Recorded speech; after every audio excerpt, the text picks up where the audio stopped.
بسم الله العزيز الرحيم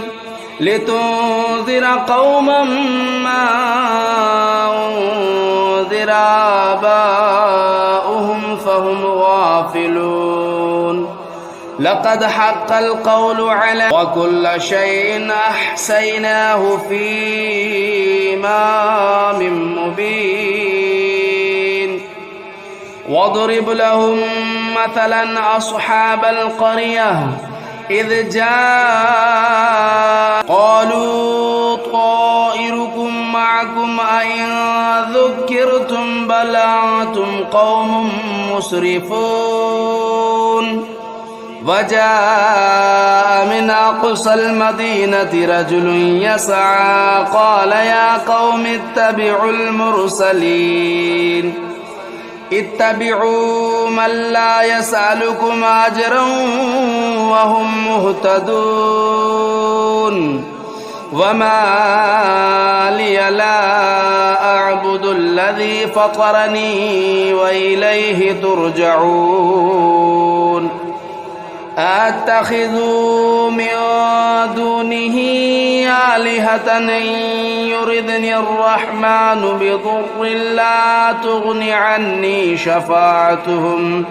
شفاعة ليت قومي يعلمون بما غفر لي ربي وجعلني من المكرمين وما أنزلنا على قومه من بعد النهار فإذا هم مظلمون والشمس تجري لمستقر لها ذلك تقدير العزيز العليم والقمر قدرناه منازل لمسخناهم على مكانتهم فما استطاعوا مضيا ولا يرجعون ومن نعمره ننكسه في الخلق أفلا يعقلون الذي جعل لكم من الشجر الأخضر نارا فإذا أنتم منه توقدون أوليس الذي خلق السماوات والأرض كل شيء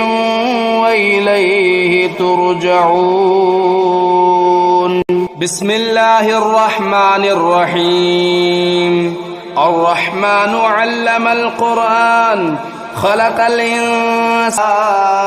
ربكما تكذبان فيهما فاكهة والنخل والرمان فبأي آلاء ربكما تكذبان من هو في ضلال مبين